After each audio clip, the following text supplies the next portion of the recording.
अस्सलाम वालेकुम students. Ninth class chapter number 4 हम डिस्कस कर रहे थे और सेलुलर स्ट्रक्चर का लास्ट टॉपिक हमने कंप्लीट किया। आज का नेक्स्ट टॉपिक है सेल ऑर्गेनेलीज़। ऑर्गेनेलीज़ दरअसल सेल के अंदर वो स्मॉल स्ट्रक्चर्स हैं कि जो अहम काम सर अंजाम देते हैं।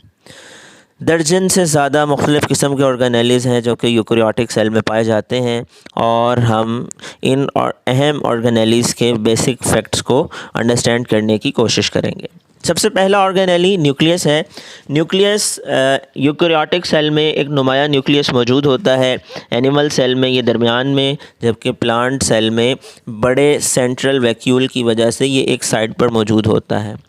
न्यूक्लियस के इर्द गिर्द एक दोहरी झिल्ली होती है, डबल मेम्ब्रेन होती है जो कि इसकी हिफाजत करती है, जिसे न्यूक्लियर इन्वेलप बोला जाता है। न्यूक्लियर इन्वेलप के अंदर छोटे छोटे सुराख होते हैं जिनको हम न्यूक्लियर पोर का नाम देते हैं। न्यूक्लियर इन्वेलप के अंदर छोटे छोटे सुराख होते हैं जिनको हम न्यूक्लियर पोर्ट्स का नाम देते हैं और इन न्यूक्लियर पोर्ट्स की मदद से न्यूक्लियस के अंदर और बाहर मुख्तलिफ़ मादाजात की नक़्ल व हरकत मुमकिन हो पाती है।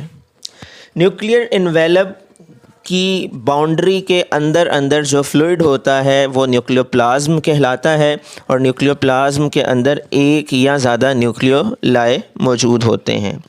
न्यूक्लियोलाई का सिंगुलर न्यूक्लियोलस है और इसके साथ साथ न्यूक्लियस में क्रोमोसोम्स भी मौजूद होते हैं। न्यूक्लियोलस क्या है? ये गहरा डॉट है, डार्क स्पॉट है जहाँ पर राइबोसोमल आरएनए तैयार होता है और राइबोसोम की सूरत में उसकी प्रोडक्शन मुमकिन हो पाती है।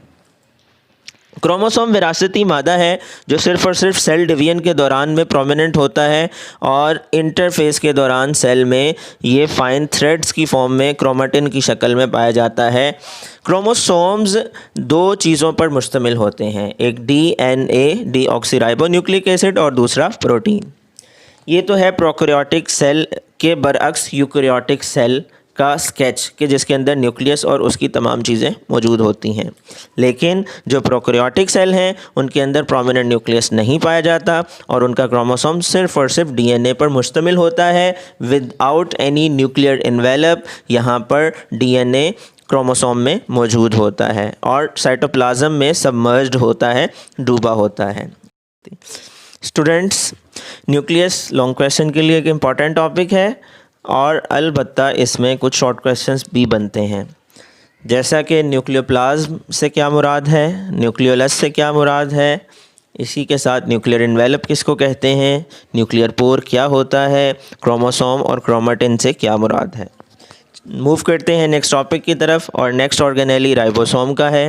Ribosomes are basically tiny granular structures that are either floating freely in cytoplasm or bounded to endoplasmic reticulum. Ribosome छोटे छोटे दाना नुमा स्ट्रक्चर्स होते हैं जो या तो आज़ादाना साइटोप्लाज्म में मूव करते हैं या एंडोप्लाज्मिक रेटिकुलम के साथ अटैच्ड होते हैं। अब यहाँ पर एक सवाल जहन में आता है, एंडोप्लाज्मिक रेटिकुलम किसको कहते हैं? ये सेल का एक और ऑर्गेनेली है जो कि नालियों पर मुश्तमिल होता है और इसका काम ट्रांसपोर्ट में हेल्प करना होता है।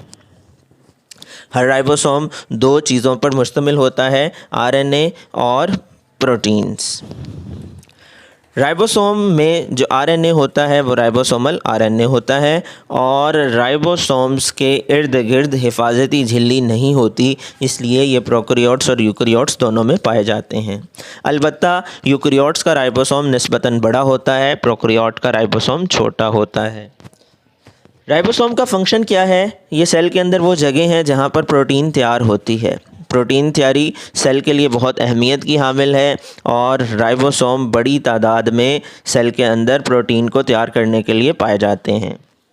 जब एक राइबोसोम काम नहीं करता तो ये टूट फूट का शिकार हो जाता है और इसके दो यूनिट्स डिससेंबल हो जाते हैं, एक दूसरे से अलग हो जाते हैं। नेक्स्ट टॉपिक है माइटोकॉन्ड्रिया का और माइटोकॉन्ड्रिया भी सेल का एक अहम ऑर्गेनेली है।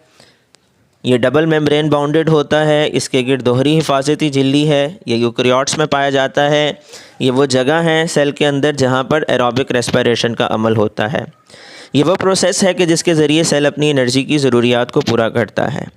माइटोकॉन्ड्रिया की बाहर वाली जो मेम्ब्रेन है वो स्मूथ होती है, जबकि अंदर वाली मेम्ब्रेन, अंदर वाली झिल्ली इन फोल्डिंग्स बनाती है, अंदर की तरफ इन्वेजिनेटेड पार्ट्स बनाती है, फिंगर लाइक प्रोजेक्शंस बनाती है, जिनको क्रिस्टी का नाम दिया जाता है।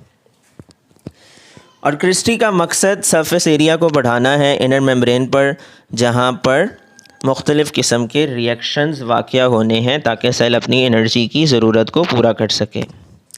माइटोकॉन्ड्रिया को सेल का पावर हाउस कहा जाता है क्योंकि ये सेल की ज़रूरत के मुताबिक एनर्जी प्रोड्यूस करता है। माइटोकॉन्ड्रिया का अपना डीएनए और राइबोसोम होता है। माइटोकॉन्ड्रिया का राइबोसोम बैक्टीरियल राइबोसोम से मिलता जुलता होता है।